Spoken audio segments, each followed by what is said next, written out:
पूर्व मुख्यमंत्री और नेता प्रतिपक्ष जयराम ठाकुर ने राजस्व अनुदान घाटे के मुद्दे पर मुख्यमंत्री सुखविंदर सिंह सुक्खू को केंद्र के सामने हिमाचल का पक्ष मजबूती से रखने की सलाह दी है।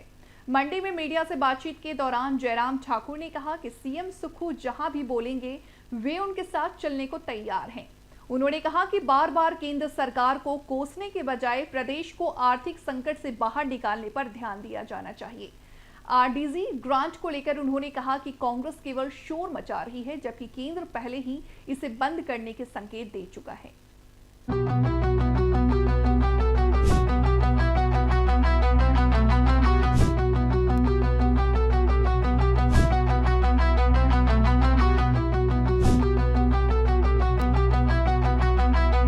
हमारा नेतृत्व में वो जहाँ चलने के लिए तैयार हैं, उसमें मुझे कोई आपत्ति नहीं है।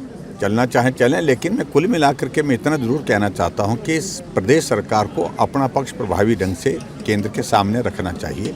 लगातार केंद्र को कोसते रहना ये उचित नहीं है। देखिए, जब घेरने के बाद राजनीतिक दृष्टि से वो बातें कर रहे हैं, लेकिन फिलहाल तो राजनीतिक बातों में मत जाएं।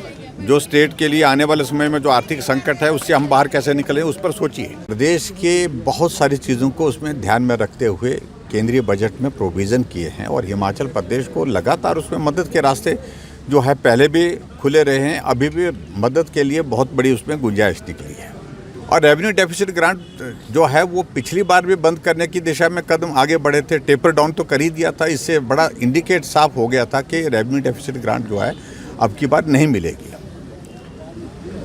और अब की बार रेवेन्यू डेफिसिट ग्रांट अगर नहीं मिली तो उसको कंपनसेट करने के लिए जो टैक्स में जो स्टेट का हमारा शेयर है उसको इंक्रीज़ किया। 10% की इंक्रीज है उसमें, उससे कंपनसेट करने की कोशिश की है।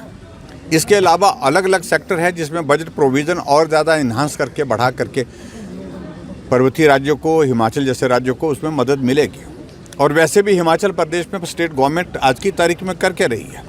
अगर डेवलपमेंट के काम हो रहे हैं तो केंद्र सरकार की वजह से हो रहे हैं।